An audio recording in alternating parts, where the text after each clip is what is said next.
Hello বন্ধুরা, আজকে আমরা বানাবো ঘুগনি। তার জন্য কড়াইয়ে সর্ষের তেল দিতে হবে।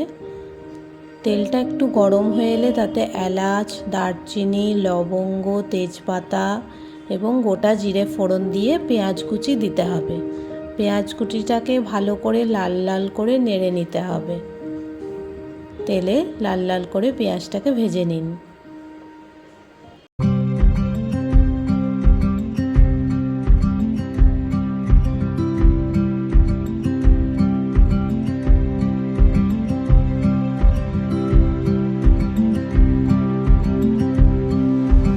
পেঁয়াজটা দেখুন লাল লাল করে ভাজা হয়ে গেছে। এবার তাতে আলু কুচি দিয়ে দেব। আলু কুচিটাকেও পেঁয়াজের সঙ্গে ভালো করে ভেজে নিতে হবে।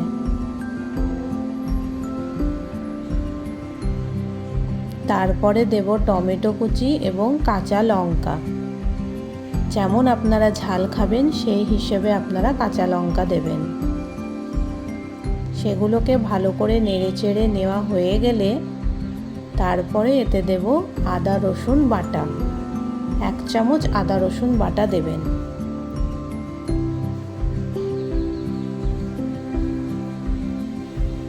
তারপরে দেব হলুদ গুঁড়ো, জিরের গুঁড়ো, স্বাদ মতো লবণ, ধনের গুঁড়ো, গরম মশলা গুঁড়ো এবং কাশ্মীরি লঙ্কার গুঁড়ো।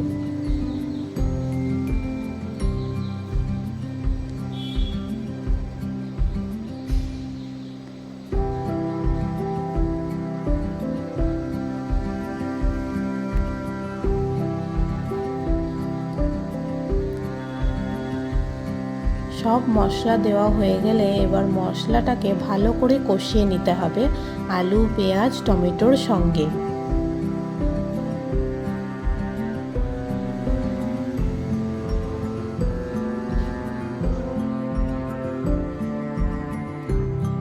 একটু একটু করে জল দিয়ে মশলাটাকে ভালো করে কষাবেন। মশলা কষানো যত ভালো হবে রান্নার স্বাদ তত বাড়বে।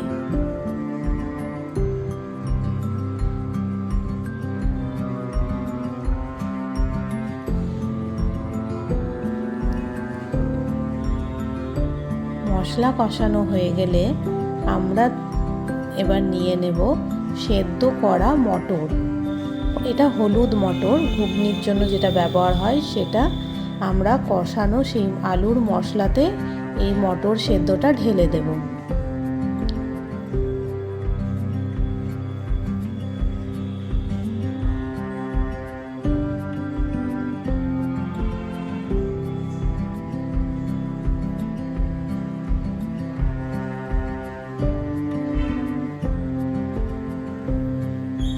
এবার ভালো করে মশলার সঙ্গে মটর সেদ্ধটাকে মিশিয়ে নিতে হবে।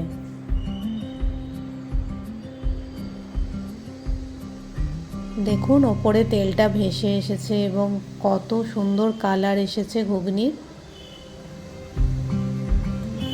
এবার এটা ফুটতে দিন। ফুটে গেলে দেখবেন তেলটা ছেড়ে দেবে। তার মানে আমাদের মশলা কষানো একদম পারফেক্ট হয়েছে।